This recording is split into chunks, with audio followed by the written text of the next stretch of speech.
Quero convidar você a abrir a sua Bíblia em Jonas, capítulo 4, de Jonas, capítulo 4, do versículo 1 ao 11. Vamos ler o texto todo. Diz assim a palavra do Senhor. Mas Jonas ficou muito aborrecido e com raiva. Ele orou ao Senhor e disse: Ah, Senhor, não foi isso que eu disse, estando ainda na minha terra?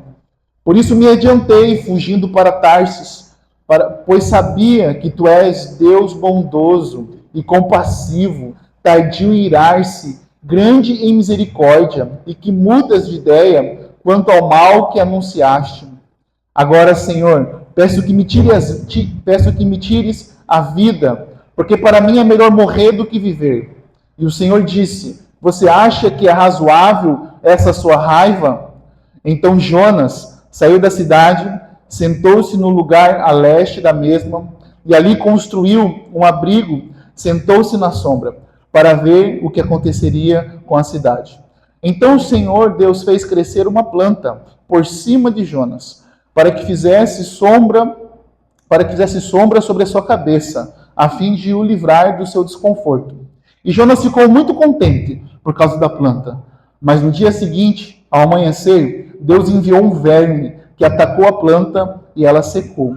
Quando o sol nasceu, Deus fez soprar um vento leste muito quente. O sol bateu na cabeça de Jonas, de maneira que ele quase desmaiou. Então pediu para morrer, dizendo: Para mim é melhor morrer do que viver. Então Deus perguntou a Jonas: Você acha que é razoável essa sua raiva por causa da planta? Jonas respondeu: É tão razoável que até quero morrer. E o Senhor disse: Você tem compaixão da planta que não lhe custou nenhum trabalho. Você não fez crescer numa noite e ela nasceu e na noite seguinte desapareceu. Você não acha que eu deveria ter muito mais compaixão da grande cidade de Nínive, em que há mais de 120 mil pessoas que não sabem distinguir entre a mão direita e a mão esquerda, e também muitos animais? Vamos a Deus em oração mais uma vez.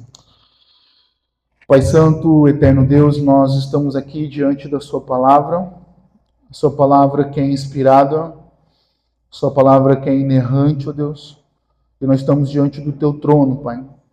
Nós cantamos, louvamos ao Senhor, o Senhor da glória, o Deus Todo-Poderoso, o Deus que criou os céus e a terra, e o Senhor que é o Deus que pode criar fé no nosso coração e gerar arrependimento em nosso coração. Eu peço que o Senhor, com o poder do teu Espírito Santo, faça isso em nossos corações, ó Deus. Que os nossos olhos se voltem somente para o Senhor Jesus Cristo, que é o autor e consumador da nossa fé. Que o Senhor nos desperte, que o Senhor nos exorte, que o Senhor nos console, Pai, para a glória e louvor do Senhor.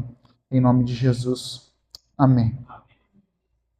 Meus irmãos, nós iniciamos essa série de mensagens. A primeira mensagem que nós pregamos, falamos sobre o chamado de Jonas. Jonas recebe o chamado no capítulo 1 e ele foge de Deus. Ele foge do chamado de Deus. E depois nós abordamos do versículo 4 ao 10, do capítulo 10 não, ao 17, do capítulo 1, como Jonas foge de Deus e vemos a mão de Deus sobre Jonas, lançando sobre Jonas, sobre o navio onde Jonas estava, uma tempestade. E nós vemos Jonas dormindo e também dormindo o sono da desobediência. No capítulo 2, então, no capítulo 1 ainda, no versículo 17, Jonas foi lançado ao mar, nos versículos anteriores, mas no verso 17, Jonas foi engolido por um peixe grande. Então, no capítulo 2, nós vemos a oração de Jonas, uma oração na angústia, uma oração reconhecendo a soberania de Deus e a graça de Deus, usando aquele peixe para salvá-lo na sua vida. Então, nós vemos Jonas orando no capítulo 2. E no capítulo 3, nós vemos Jonas ouvindo a voz de Deus e obedecendo a voz do Senhor e pregando a mensagem que o Senhor lhe daria.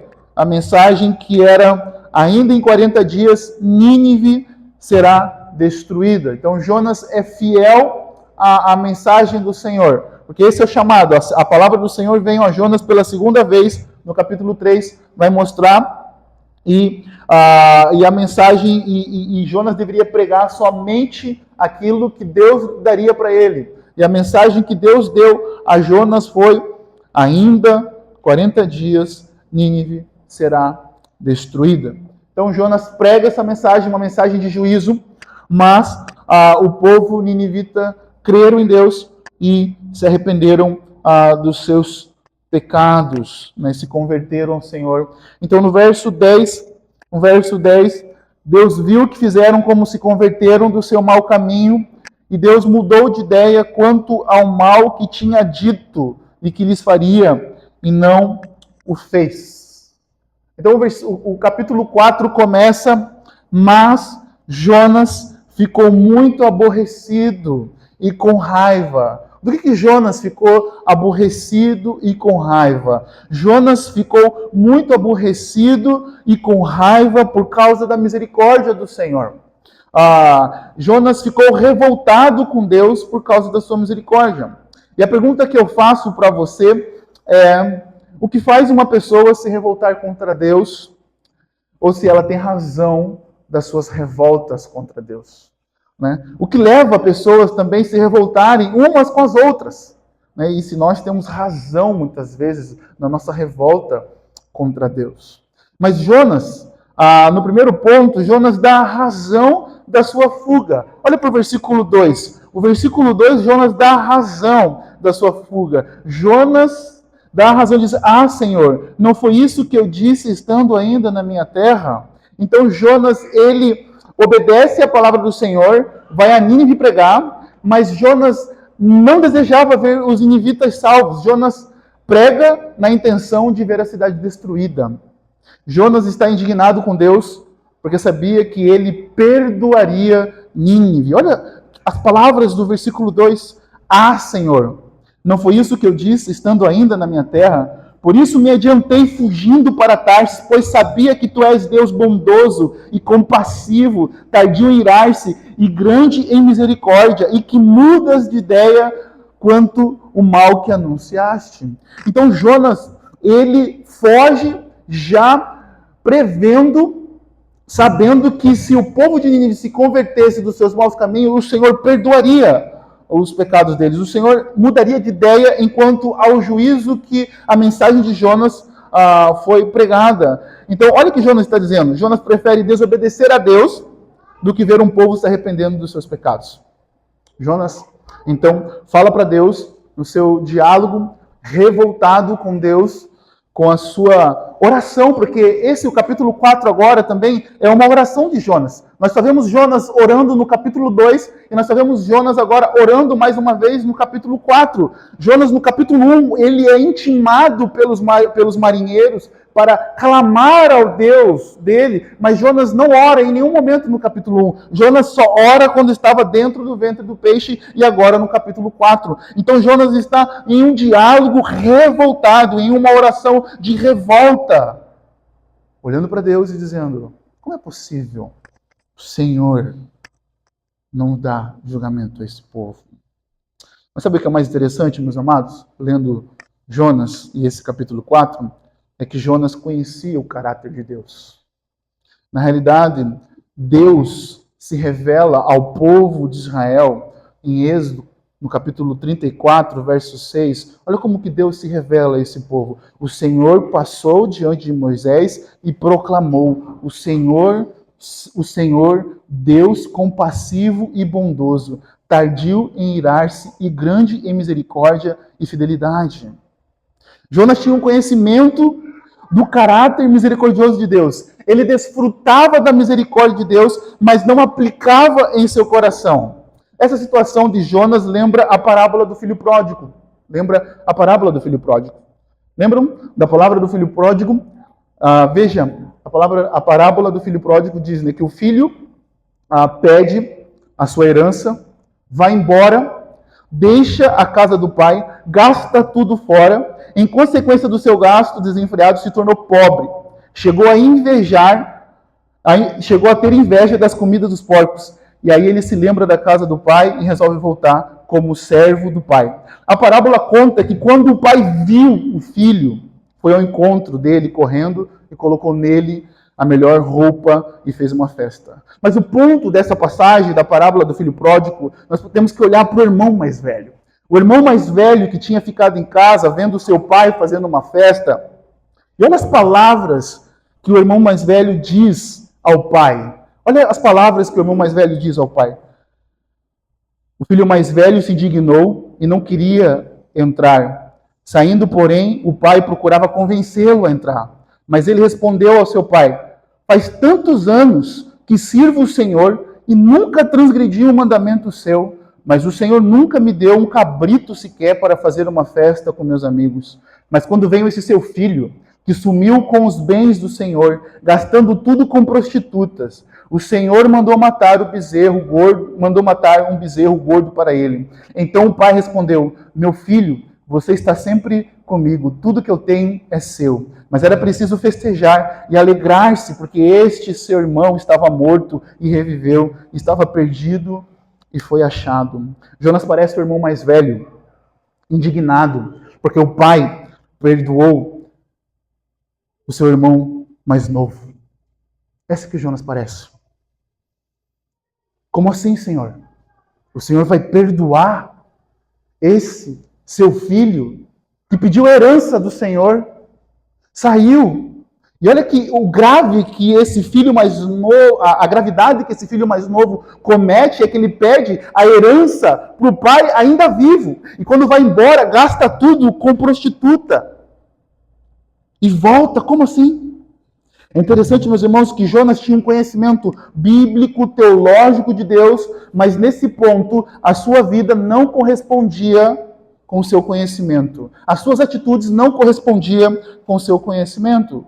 O conhecimento da Bíblia, conhecimento de teologia, e até mesmo experimentar a presença de Deus, o poder de Deus, mas sem aplicar no coração, nos torna as pessoas secas e sem amor e sem misericórdia. Então todo conhecimento que nós temos de Deus não pode só ficar na nossa razão, mas tem que passar para o coração, aplicando isso em nós. Só que às vezes nós lemos a Bíblia de forma arrogante, né? Quantos de nós estamos lendo Jonas? Se você acompanhou os 4 capítulos de Jonas, e você esse ano ainda não leu nenhum livro da Bíblia, se você está terminando, você leu o primeiro livro da Bíblia esse ano. Então, mas se você acompanhou, a gente lê a história de Jonas, você fala, cara, como é que esse cara foi tão ridículo em suas atitudes com Deus? Mas na realidade é que Jonas é o tipo de crente que nós podemos nos tornar.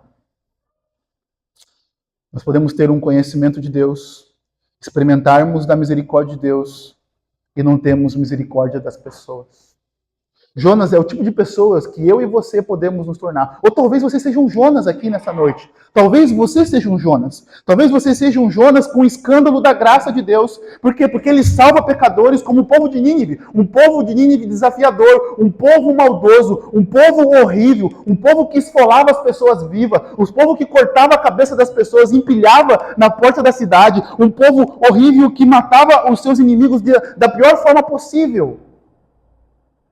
E o escândalo da graça de Deus é que ela salva pecadores como o povo de Nínive. Ela salva pecadores como bandidos. Ela salva pessoas que se arrependeram dos seus pecados de forma verdadeira. Essa é a graça do Senhor, é a misericórdia do Senhor. Mas para pessoas moralistas, mas para pessoas que têm uma moral ilibada, que até trabalham, não fazem nada de mal, mas elas não se arrependeram dos seus pecados e não conhecem e não experimentam da graça. Porque conhecer é diferente de experimentar.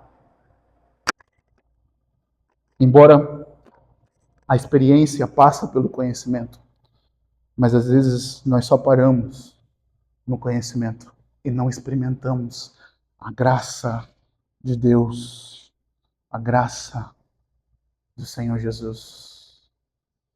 Jonas achava que só o povo de Israel era merecedor da misericórdia e da graça de Deus. Jonas esquece que a misericórdia de Deus Deus não nos dá aquilo que merecemos. Porque toda a raça humana merece morrer condenado debaixo dos seus pecados.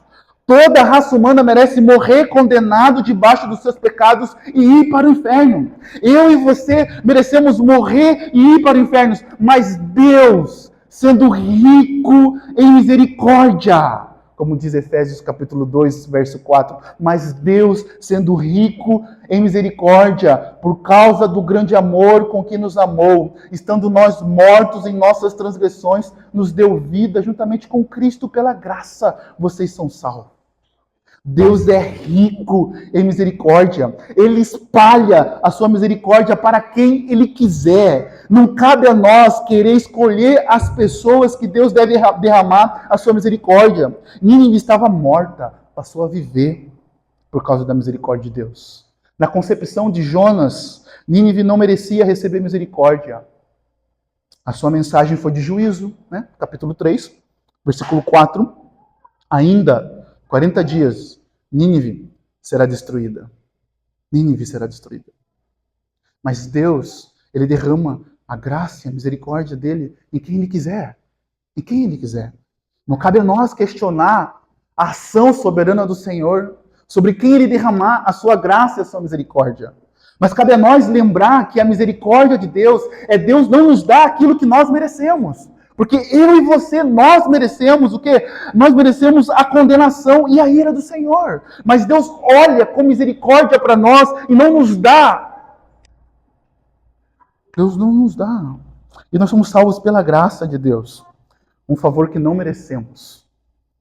E por misericórdia, Deus deixa de nos dar aquilo que merecemos. A W. Plink, um teólogo, ele comenta em seu livro que a graça divina é o soberano salvador favor de Deus, exercido na dádiva de bênçãos. Há pessoas que não têm em si mérito algum, pelas quais não se exige delas nenhuma compensação. Não é mais do que isso, é o favor de Deus demonstrado a pessoas que não só não possuem merecimentos próprios, mas são totalmente merecedoras do inferno. Esse é o caráter do nosso Deus. O caráter do nosso Deus é que o nosso Deus é um Deus gracioso e misericórdia. O caráter do nosso Deus foi revelado na cruz do Calvário, porque Ele não viu algo de bom em nós. Deus morre na cruz, Deus mata o seu próprio filho na cruz, não porque Ele viu algo de bom em nós. Deus perdoa os nossos pecados, não porque existe algum merecimento em nós. Não. Mas a misericórdia e a graça de Deus está sendo revelada na cruz por causa dos nossos pecados. E é exatamente isso que Deus faz com o povo de Nínive. Deus perdoa os pecados de Nínive, não porque viu algo de bom em Nínive. E é exatamente isso que Deus continua fazendo na história da humanidade. Deus perdoa os nossos pecados. Deus nos salva, nos tira das trevas, não porque olhou para nós e viu algo que nós poderíamos favorecer a Ele. Não, mas Ele viu e olhou para nós e viu exatamente ao contrário. Ao contrário. Ele viu em nós pessoas desesperadas, pecadoras, mortas em seus pecados. Ele viu em nós igual os dois ladrões da cruz. E a nossa postura deve ser igual a um dos ladrões da cruz. Lucas capítulo 23, 41 e 43 diz: um dos malfeitores crucificado blasfemavam contra Jesus, dizendo: você não é o Cristo, salvem-se a si mesmo e a nós também. Porém, o outro malfeitor repreendeu, dizendo: você nem ao menos teme a Deus, estando sobre igual sentença. A nossa punição é justa. A nossa punição é justa. Olha que um dos malfeitores, olha que um dos ladrões diz: a nossa punição, o que nós estamos recebendo na cruz é justa, porque estamos recebendo o castigo que nossos atos merecem. Mas esse Jesus, este Senhor, o que está sendo crucificado na cruz, um deles diz: mas este não fez mal nenhum. E acrescentou um dos ladrões, dizendo: Jesus, lembre-se de mim quando você vier no seu reino. E Jesus lhe respondeu: em verdade lhe digo que hoje você estará comigo no paraíso. Nós precisamos reconhecer a santidade de Jesus e a condenação que está sobre nós, a justa condenação. Nós precisamos reconhecer, mas também clamar por misericórdia, assim como o ladrão o fez. Lembre-se de mim quando vier no seu reino. E a resposta gloriosa e maravilhosa do nosso Senhor Jesus, aquele ladrão foi: em verdade lhe digo que hoje você estará comigo no paraíso. Se você clamar ao Senhor hoje por misericórdia, olhando para o sacrifício de Cristo Jesus, hoje você pode ser salvo. Hoje pode iniciar a sua vida de salvação. Hoje você pode receber aquilo que você tanto corre atrás de dinheiro, de bens materiais e de qualquer outra coisa que só existe no Senhor, no nosso Senhor. Porque nós somos pessoas que vivem buscando algo para nos salvar, mas o nosso Senhor salvou na cruz. Mas, meus irmãos, ainda no capítulo 4 de Jonas queria ver Nínive. Jonas queria ver Nínive morrer. Queria ver Nínive destruída. Jonas, olha para o verso 4, o verso 6. E o Senhor disse: você acha que é razoável essa sua ira? Então Jonas saiu da cidade, sentou num lugar a leste da mesma, e ali construiu um abrigo, sentou-se na sombra para ver o que aconteceria com a cidade. Jonas prefere morrer ao ver o povo de Nínive prostrado aos pés de Deus em arrependimento. A pergunta de Deus a Jonas não é uma pergunta porque Deus precisava ser informado por Jonas, pela razão do seu sentimento. A pergunta é uma pergunta retórica. O que é uma pergunta retórica? Ela não tem o objetivo de ter informação. Ela tem o objetivo de levar o indivíduo a refletir, a pensar. Veja a pergunta de Deus para Jonas. Você acha que é razoável essa sua raiva?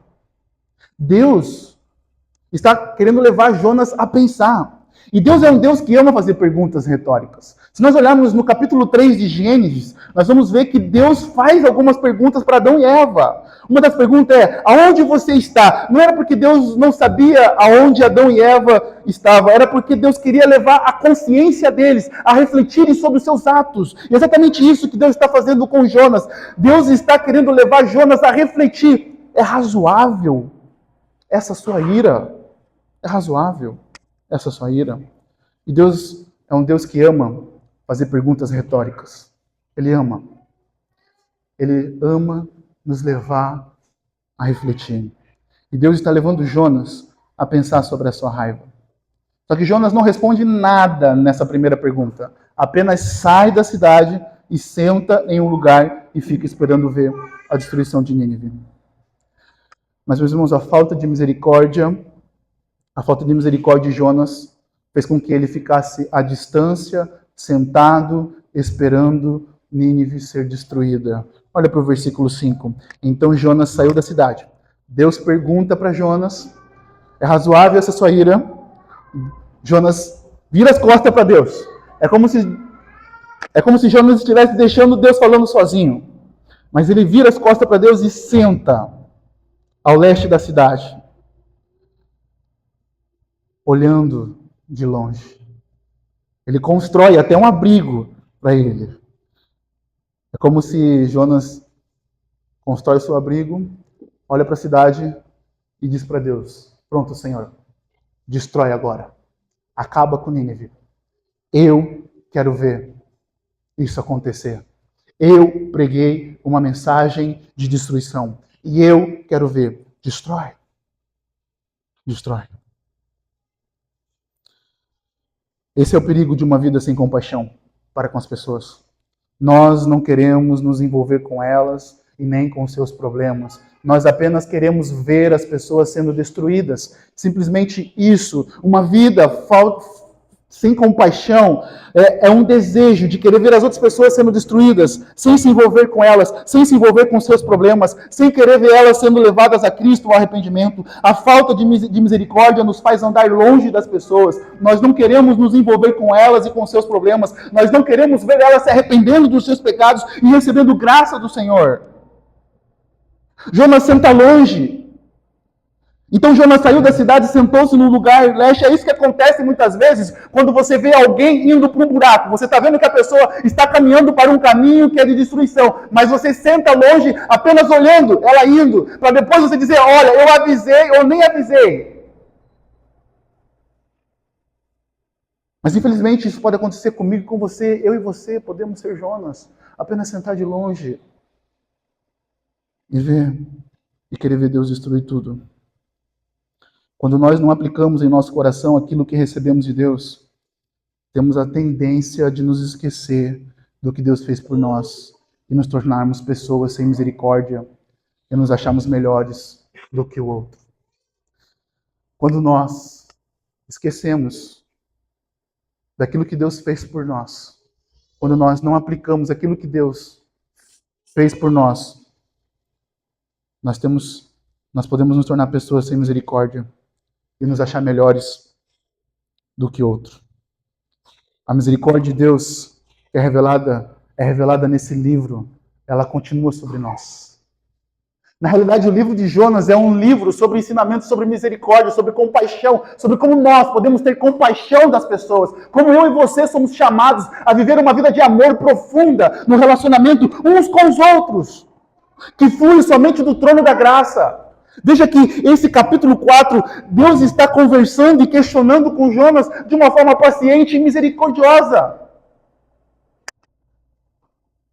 Às vezes nós pregamos o evangelho mais com desejo do juízo, mas não com o desejo de que a pessoa se arrependa dos seus pecados e creia no Senhor Jesus e se relacione conosco. Não. Às vezes nós só pregamos e diz, eu avisei, pronto, a minha missão com você já acabou aqui.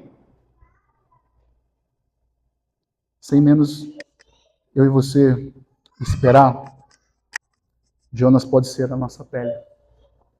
Nós podemos ser Jonas.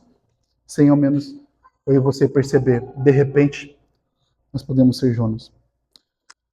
Mas é algo maravilhoso é que Jonas está matriculado na escola da compaixão de Deus.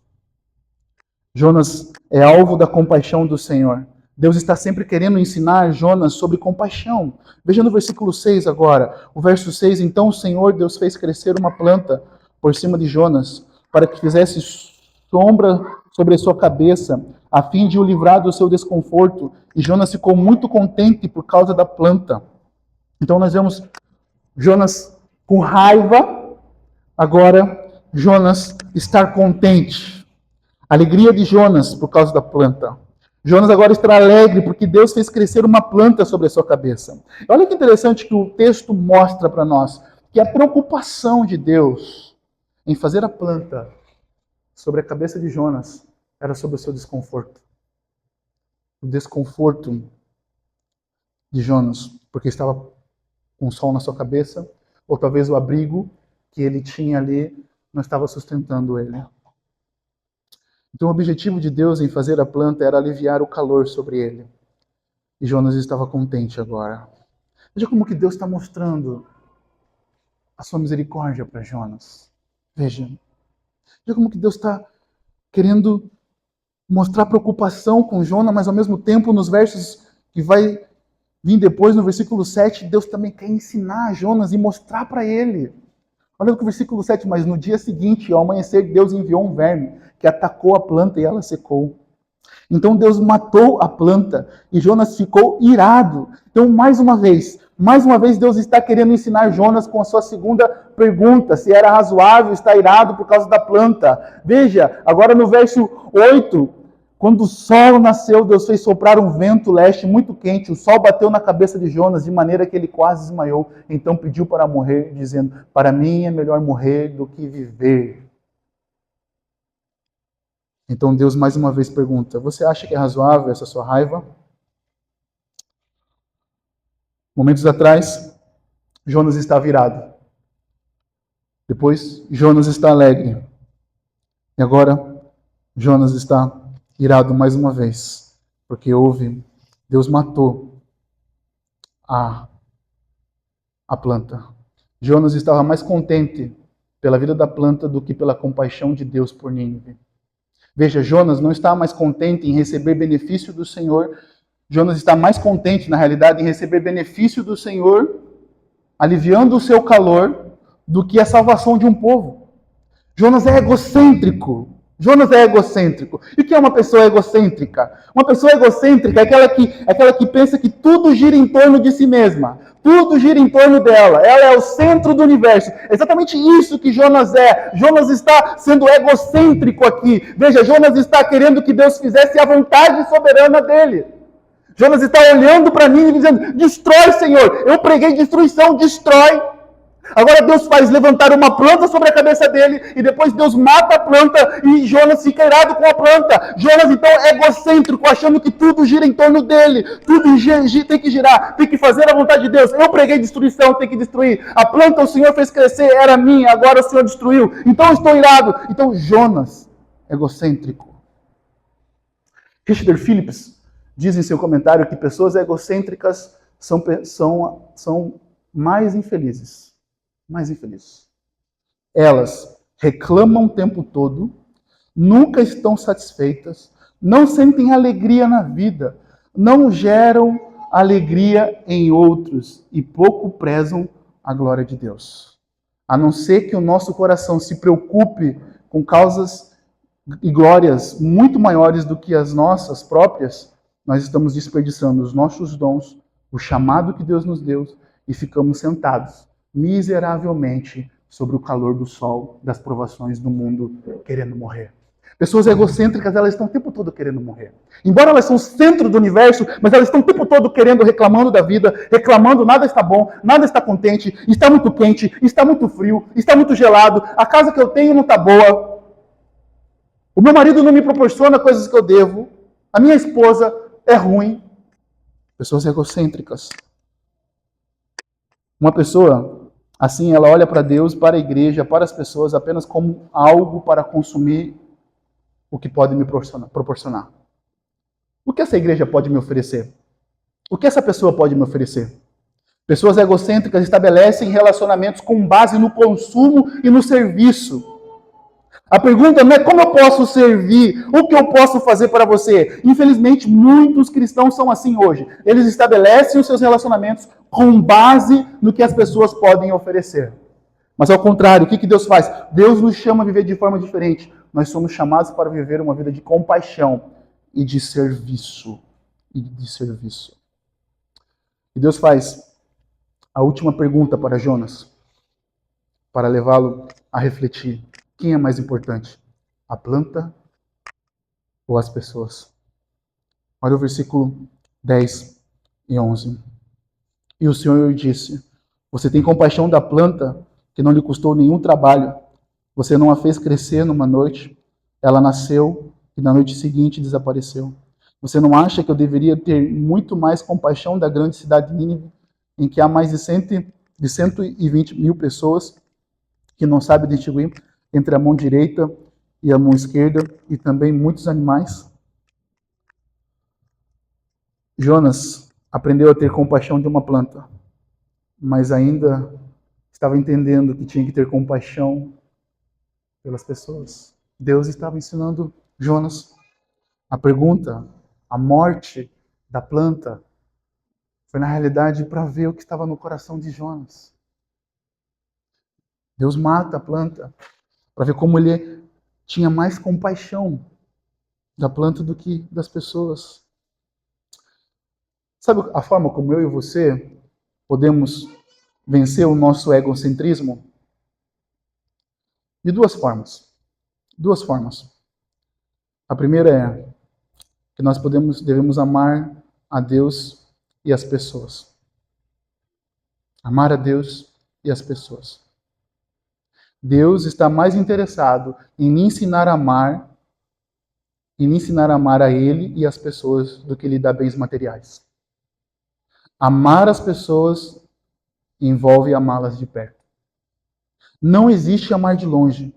Quem diz isso, eu amo, mas de longe, cada um no seu quadrado. Está dando desculpa para não amar como Jesus deseja.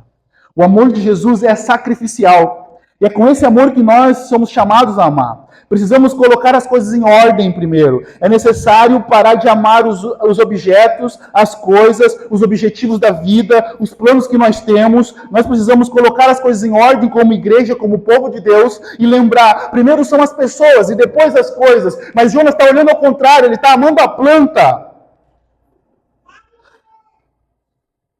Precisamos colocar isso em ordem.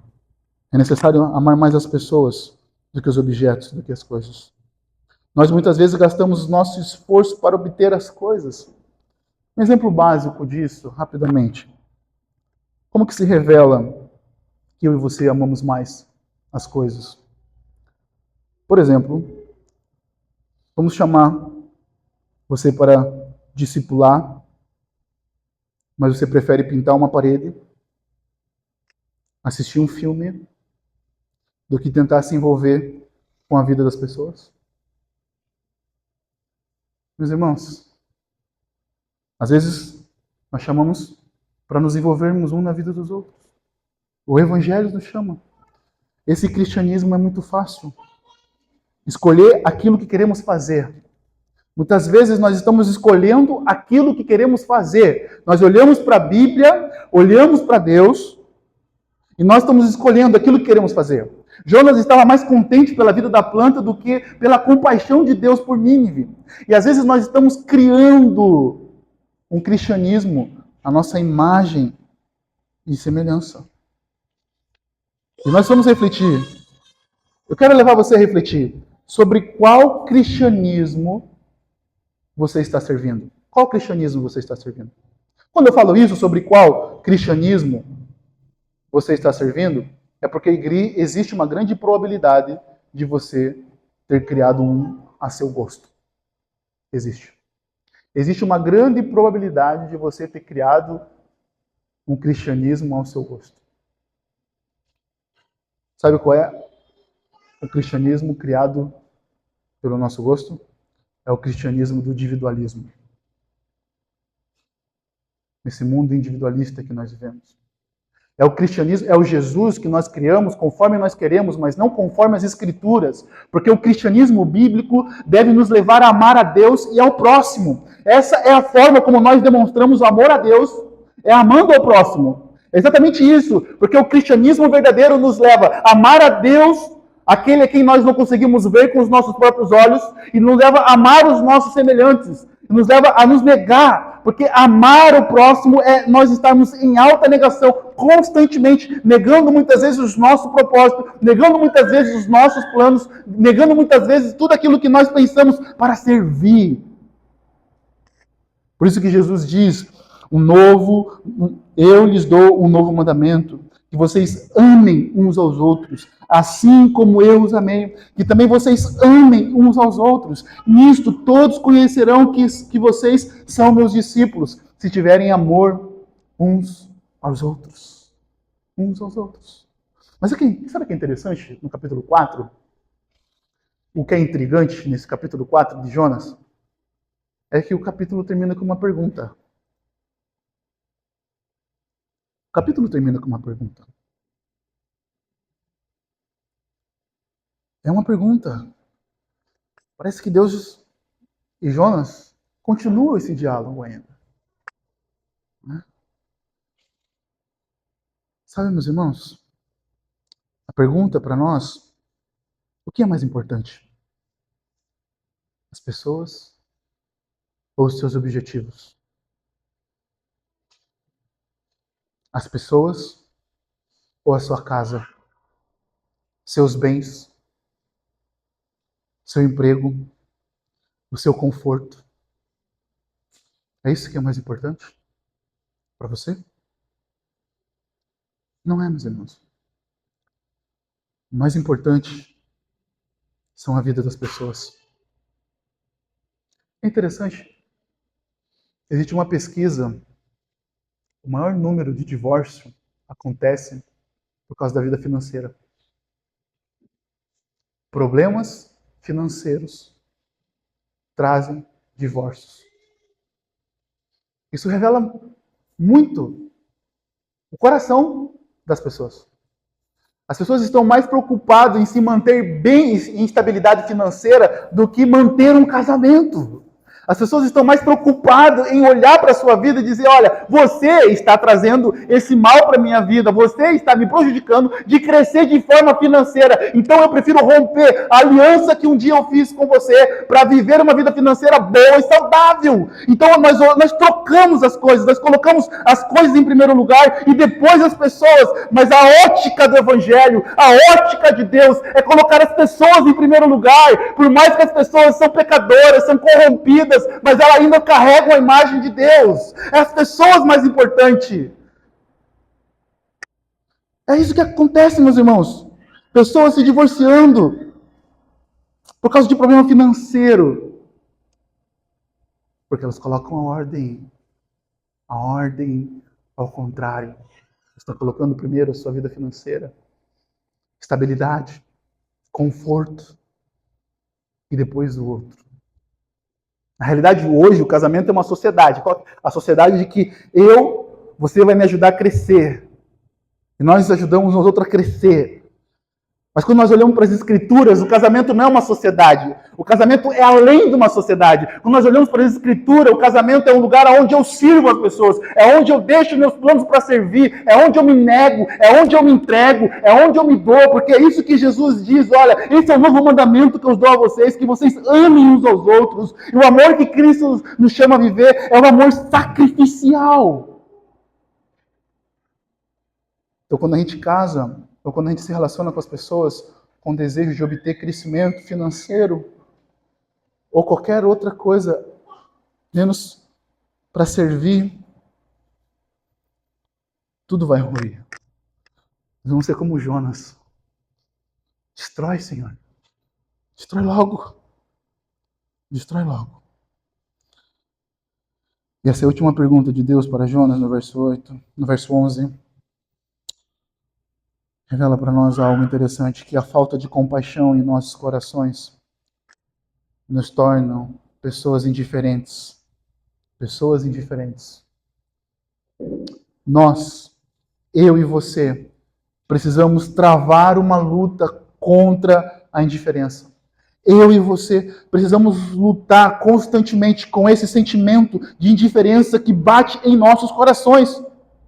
A última pergunta, olha só a última pergunta. Você não acha que eu deveria ter muito mais compaixão da grande cidade de Nínive, em que há mais de 120 mil pessoas, que não sabem distinguir entre a mão direita e a mão esquerda, e também muitos animais? E aí? Você acha que Deus não deve ter compaixão das pessoas muito mais do que os seus planos e os seus sonhos? E os seus objetivos? Meus irmãos, algumas mulheres, aqui eu vou entrar num terreno espinhoso, mais bíblico.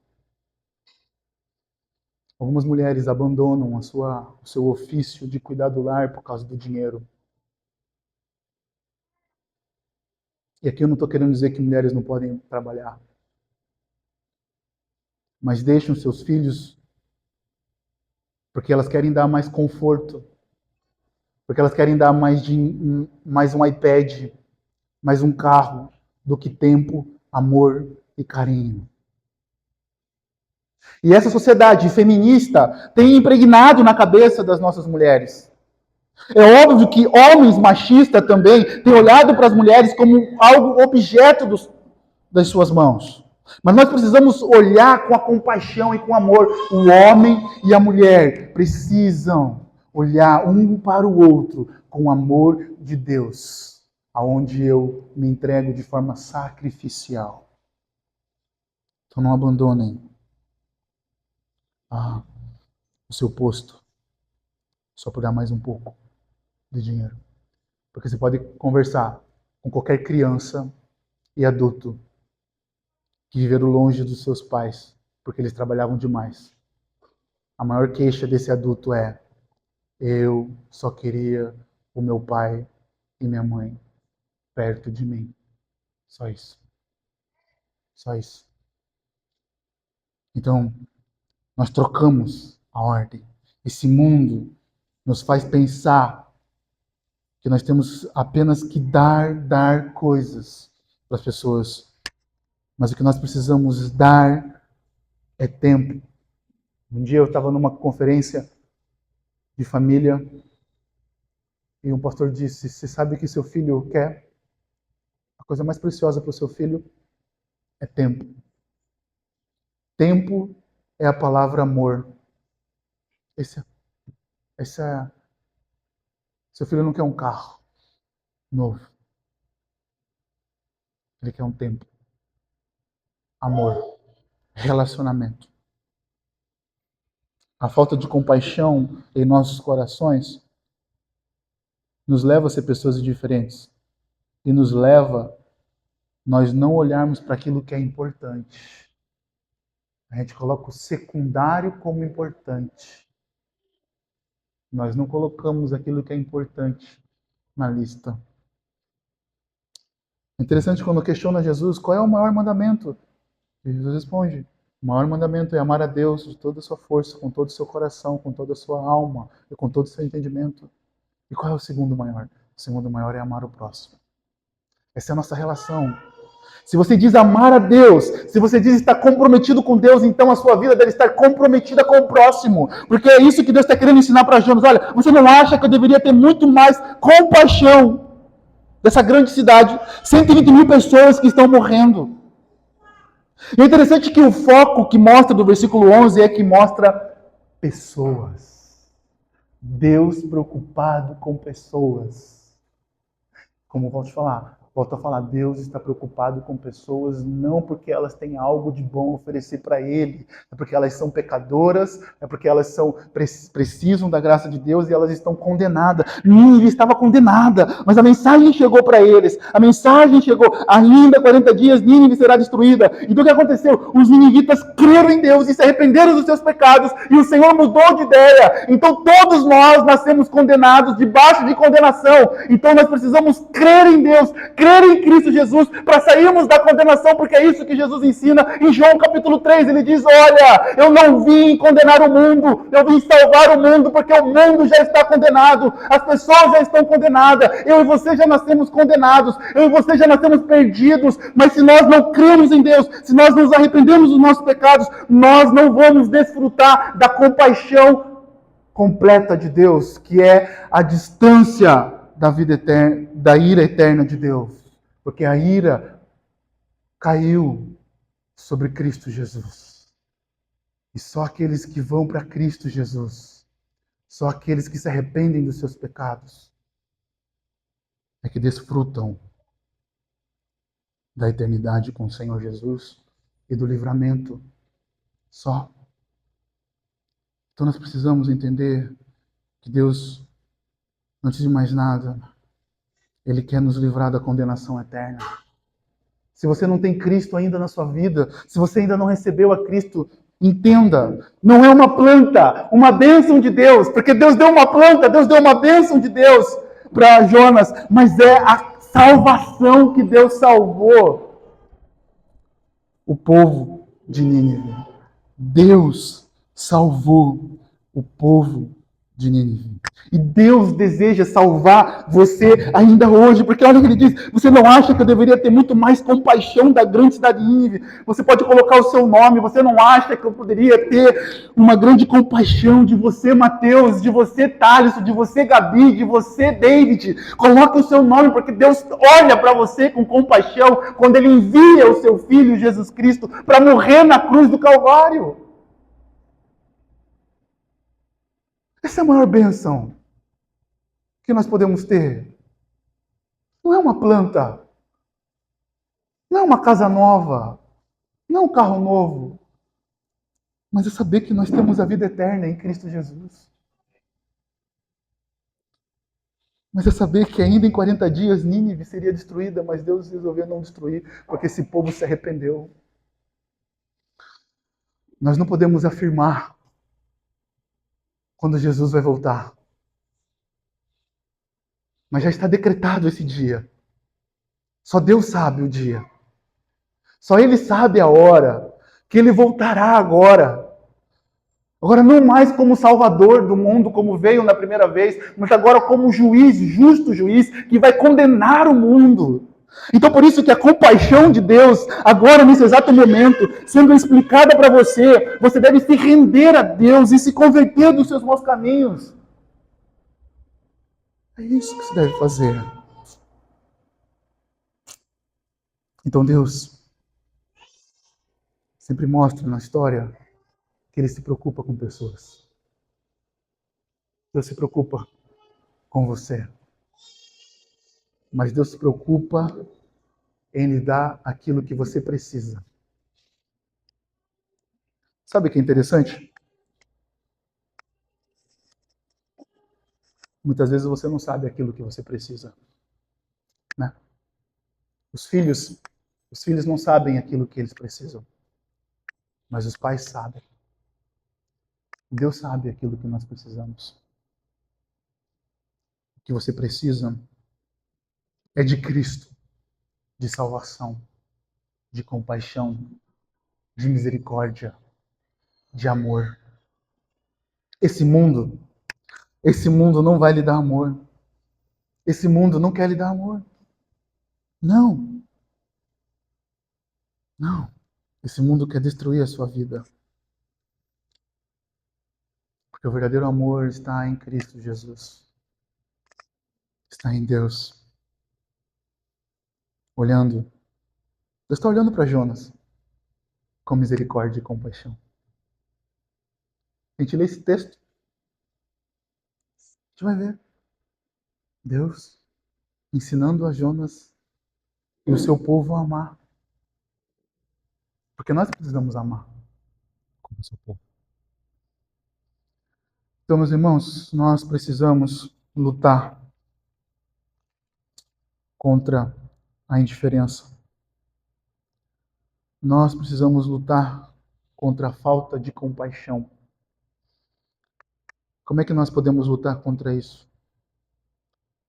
Meditando no amor e na misericórdia de Deus sobre você. Medita nesse amor. Medita nesse amor. Medita nessa compaixão. Como que nós podemos também lutar contra a falta de compaixão e indiferença? Se envolvendo com as pessoas, ouvindo os seus problemas. Por isso existe a igreja, meus irmãos. A igreja é lugar de pecadores, como eu e você, para nós nos ouvir uns aos outros, orar um pelos outros, ajudar uns aos outros, exortar uns aos outros. É isso que existe a igreja. O povo pecador, nós somos um povo pecadores, arrependidos, olhando para a cruz, segurando todos, cada um segurando em suas mãos e olhando para o único alvo, que é o nosso Senhor Jesus Cristo, o nosso Salvador, que é o que tem compaixão, e o que tem e o que teve compaixão de nós quando nós não éramos povo dele. Amém? Vamos orar? Pai Santo, Eterno Deus, eu quero rogar ao Senhor a tua misericórdia, pedir ao Senhor, ó Deus, que a tua palavra, ó Deus, nos leve cativos ao Senhor, Pai. Que o Senhor, ó Deus, nos leve ao Senhor nesse momento. Que todo esse livro de Jonas, ó Pai, possa transformar o nosso viver como povo do Senhor, Pai. Que todos os ensinamentos da sua palavra possam nos direcionar, Senhor Jesus, a termos mais compaixão, Senhor Deus, uns dos outros. Em nome de Jesus, ó Deus, eu quero agradecer porque o seu Filho Jesus morreu na cruz por causa dos nossos pecados, ó Pai. E essa é a minha oração que faço em nome de Jesus. Amém.